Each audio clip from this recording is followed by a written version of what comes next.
हनुमान जन्मोत्सवानिमित्त बोरगडी येथील मारुतीरायाच्या मंदिरात भाविकांची मांदियाळी होणार। रविवारी कुस्त्यांच्या दंगली व महाप्रसादाने समारोप। सद्गुरू बाबा महाराज सातारकर यांच्या पदस्पर्शाने पावन झालेल्या नांदेड जिल्ह्यातील हिमायतनगर तालुक्यातील बोरगडी येथील मनोकामना पूर्ण करणाऱ्या मारुतीरायाच्या मंदिरात हनुमान जन्मोत्सव निमित्त अखंड हरिनाम सप्ताह व ज्ञानेश्वरी पारायण सोहळ्याची सुरुवात चैत्र शुद्ध नवमी दिनांक 6 एप्रिल श्रीराम जन्मोत्सवापासून हभप माधव महाराज बोरगडीकर यांच्या मार्गदर्शनाखाली करण्यात आली आहे। शनिवार दिनांक 12 एप्रिल रोजी पुरोहित कांतागुरु वाळके यांच्या मंत्रोच्चार वाणीत सकाळी 5 ते 6:30 या वेळेत मारुतीरायाचा जन्मोत्सव सोहळा मान्यवरांच्या उपस्थितीत होणार आहे।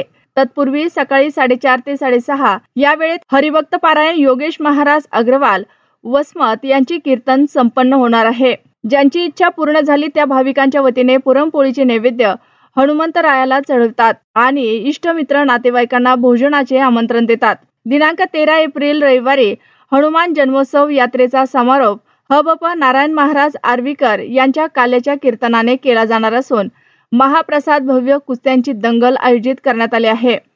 हनुमान जन्मोत्सवानिमित्त यात्रेला विदर्भ, मराठवाडा, तेलंगणा राज्यासह दूरदूरवरून भाविक भक्त मोठ्या संख्येने दाखल होणार असून या भक्तिमय सोहळ्यासाठी हिमायतनगर पंचक्रोशीतील भाविक भक्तांनी उपस्थित राहून हनुमंतरायाचे दर्शन व महाप्रसादाचा लाभ घ्यावा असे आवाहन मंदिर कमिटी आणि ग्रामस्थांनी केले आहे।